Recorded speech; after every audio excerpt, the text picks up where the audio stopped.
Hello दोस्तों, मैं अमीन। अगर आप चाहते हैं आपके नाम से कहानी बनाऊं, तो मेरा चैनल सब्सक्राइब करके अपना नाम कमेंट बॉक्स में लिख दें। मैं आपके नाम की कहानी बनाने की कोशिश करूंगा। तो चलते हैं आज की स्टोरी की तरफ। रात के समय कार धक्के खाते हुए रुक गई और उसमें आरव नीचे उतरा और घड़ी देखी। उस वक्त रात के ठीक 9 बज रहे थे। फिर उसने कार का बोनेट खोला और उसे ठीक करने की कोशिश करने लगा, लेकिन गाड़ी स्टार्ट नहीं हो रही थी। आरव ने मोबाइल से मदद मांगनी चाही, पर उसमें नेटवर्क का नामो निशान नहीं था। फिर उसने गाड़ी की पिछली सीट पर सोई हुई अपनी पत्नी मिताली को आवाज़ दी। ओ मिताली, उठो जल्दी से। हमें आज की रात किसी गेस्ट हाउस या होटल में बितानी होगी, क्योंकि गाड़ी ख़राब हो गई है और अब मैकेनिक के बिना ठीक नहीं होगी। हमेशा की तरह मिता नींद में बड़बड़ाते हुए उठी। आरव, तुमसे एक काम ढंग से नहीं होता। कब से बोल रही हूँ ये तुम्हारी पुरानी खटारा बेचकर कम से कम एक सेकंड हैंड कार ले लो। जवाब में आरव बोला, खरीद लेते महारानी। अब अपना बैग उठाओ और चलो, कहीं रात गुजारने का जुगाड़ करते हैं। फिर दोनों जंगल की कच्ची सड़क छोड़ के मेन हाईवे पर आ गए। उसी वक्त उन्हें जंगल से दूर कहीं से भेड़ियों की आवाज़ सुनाई देने लगी। वो भेड़िया की आवाज़ उस काली रात को और भी डरावनी बना रही थी। दोनों लगभग आधा घंटा चलते रहे, पर उन्हें ना कोई लिफ्ट मिली और ना कोई होटल। मिताली बोली, आरव, तुम्हारे बेवकूफ़ दोस्त मिंटू ने ये कौन से वीराने में फार्म हाउस खरीद रखा है। इस बात पर आरव कुछ कहता, उससे पहले ही आसमान में ज़बरदस्त बिजली कड़की। उस आवाज़ से डरी हुई मिताली आरव के सीने से लिपट गई। उस वक्त आरव के चेहरे पर एक मुस्कान चमक गई थी, लेकिन बारिश के आसार नज़र आने लगे थे। तभी चलते चलते बिजली की चमचमाती तेज रोशनी में उन्हें एक पुरानी हवेली दिखाई दी। वो दोनों तेजी से दौड़ते दौड़ते उस हवेली के नज़दीक पहुँचे। हवेली गेट पर उन्हें कोई वॉचमैन नज़र नहीं आया, इसलिए वे दोनों गेट खोलकर हवेली के मुख्य दरवाजे के पास जा पहुँचे। दरवाजे पर डोरबेल के नाम पर एक पुरानी रस्सी किसी सांप की तरह लटक रही थी। उस रस्सी को आरव ने 2-3 बार खींचा, लेकिन अंदर से किसी भी घंटी की आवाज़ नहीं आई। फिर मिताली ने दरवाजे पर खटखटाने के लिए अपना हाथ आगे बढ़ा ही रही थी, उससे पहले ही अंदर से एक भारी आवाज़ आई, अंदर आ जाओ, दरवाज़ा खुला है। उन्हें दोनों को ये बात अजीब लगी, क्योंकि अंदर से किसी भी घंटी की आवाज़ नहीं आई थी और न ही उन दोनों ने कोई आवाज़ की थी। फिर वो दोनों दरवाज़ा खोलकर अंदर गए। दरवाजे के ठीक सामने झूले पर बैठकर एक आदमी शाही अंदाज में सिगार पी रहा था। उन्हें देखते ही आरव बोला, सर, हम यहाँ से कुछ ही किलोमीटर दूर हमारे दोस्त का फार्म हाउस देखने जा रहे थे, पर बीच रास्ते में हमारी कार खराब हो गई और मदद बुलाने के लिए मोबाइल में नेटवर्क भी नहीं है। क्या हम आपके फ़ोन से एक कॉल कर सकते हैं? झूले पर बैठे उस आदमी के चेहरे पर कोई भाव नहीं था। उसने कहा, ज़रूर कीजिए। ऊपर के आखिरी कमरे में टेलीफोन रखा हुआ है। आरव ने उन्हें पहले परिचय देना उचित समझा।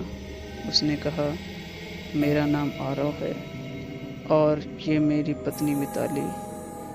जवाब में वो आदमी बोला, मेरा नाम दादा ठाकुर है, मैं इस हवेली का मालिक हूँ।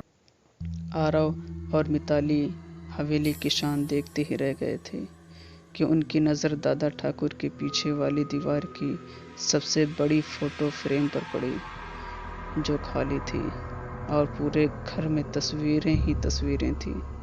उन सब में एक बात समान थी कि किसी भी तस्वीर में कोई भी हंस नहीं रहा था।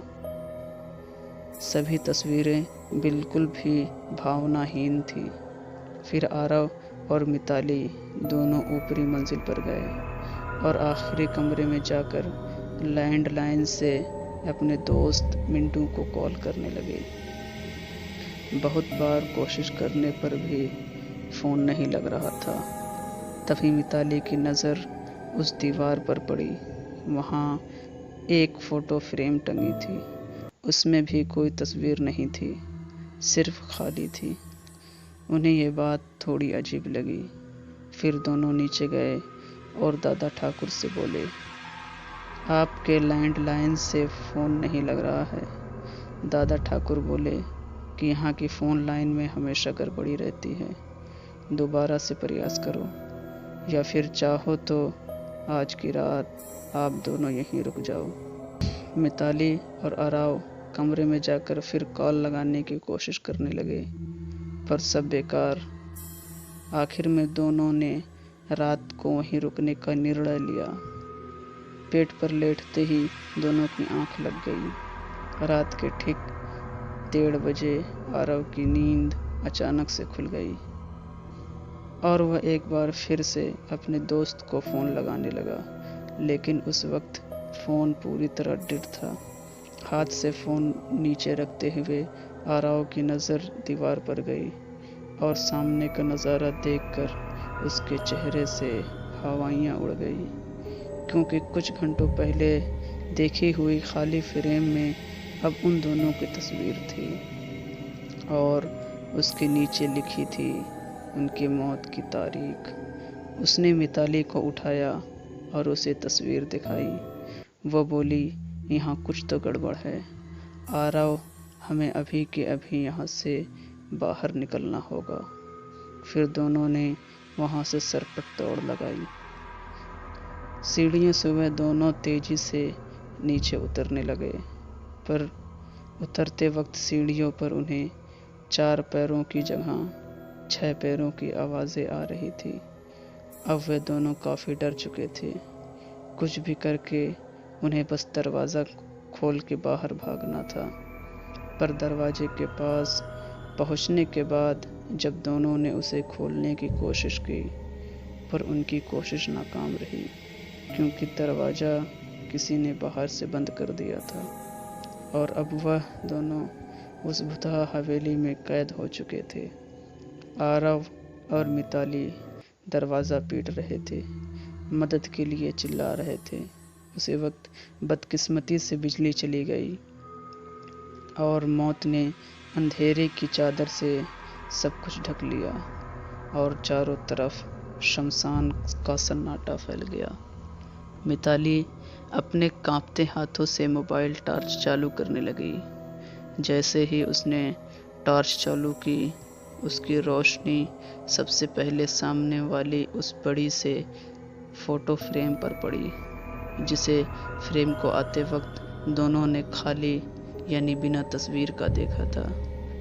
उस खाली फ़ोटो फ्रेम में अब झूले पर बैठे दादा ठाकुर की तस्वीर शैतानी मुस्कान दे रहे थे और अगले ही पल दादा ठाकुर तस्वीर से धीरे धीरे गायब होने लगे और उसके नीचे रखा हुआ झूला बिना हवा के ही झूलने लगा।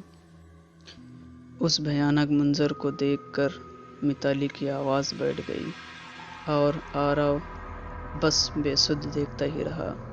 कुछ ही पलों में मोबाइल भी स्विच ऑफ हो गया।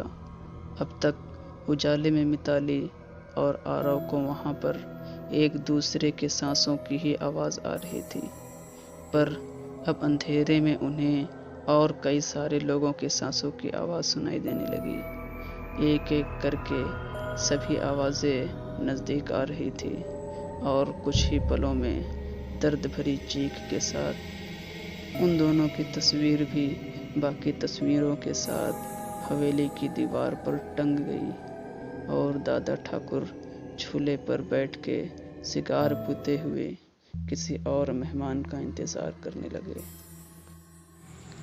इस तरह के हॉरर स्टोरी के लिए हमारे चैनल को सब्सक्राइब करें और बेल आइकन को भी दबा दें। मिलते हैं इसी तरीके की कुछ भूतिया कहानी के साथ। तब तक के लिए गुड बाय।